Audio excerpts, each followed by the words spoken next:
அஸ்ஸலாமு அலைக்கும். இன்றைக்கி நம்ம மாடி தோட்டத்தில் நான் செடிகளுக்கு எந்த மாதிரி உரம் கொடுக்குறேன்னு பாருங்கள். இதை நான் இப்போ காலையில் கலக்கி வைக்கிறேன். இதை நான் சாயந்தரம் தான் செடிகளுக்கு எல்லாத்துக்குமே கொடுப்பேன். என்ன உரம்னா இங்கே பாருங்கள், சாம்பல்.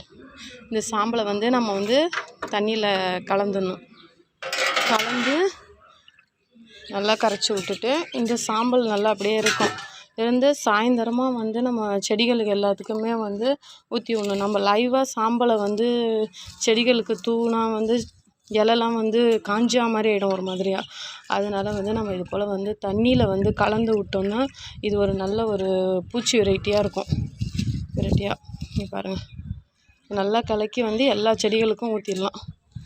அதோட இந்த தேங்காய் பால் புழிஞ்சு, இது மேலே டீ தூள், அதோட தேங்காய் பால் புழிஞ்சிட்டு அந்த சக்கை இருக்குது பாருங்கள், அந்த சக்கையும் நம்ம இந்த தண்ணியோடையும் சேர்த்து கலக்கிக்கலாம்.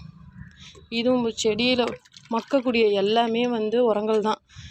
இதை ஈஸியாக நம்ம செடிகளுக்கு நம்ம அப்படியே இந்த தேங்காய் பால் சக்கையை நம்ம வச்சோம்னா எறும்பு வரும். அதனால நம்ம நல்லா தண்ணியில் கரைச்சி விட்டுட்டு இதை செடி எல்லாத்துக்குமே நம்ம ஊற்றிட்டு வந்தோம்னா நல்லா செடி நல்லா வளரும்.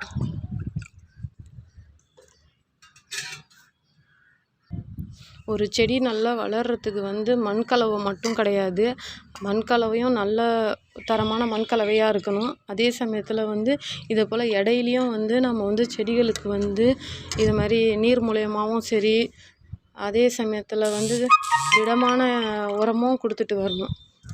தண்ணி வழியாகவும் இதை போலையும் கொடுக்கணும். அதே சமயத்தில் நம்ம திடமாகவும் கொடுக்கணும்.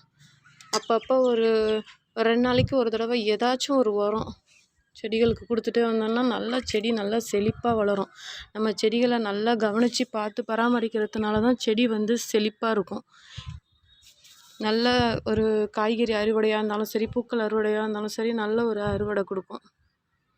அதுக்கப்புறம் நம்ம செடிகளுக்கு பெரிய பெரிய ஸ்டாண்டெல்லாம் வாங்கி வைக்கணுங்கிற அவசியமே கிடையாது. நம்மக்கிட்ட என்ன பொருள் இருக்கோ அதை வச்சு நம்மளுக்கு தேவை அந்த தொட்டியில் உள்ள தண்ணி வெளியாகணும்.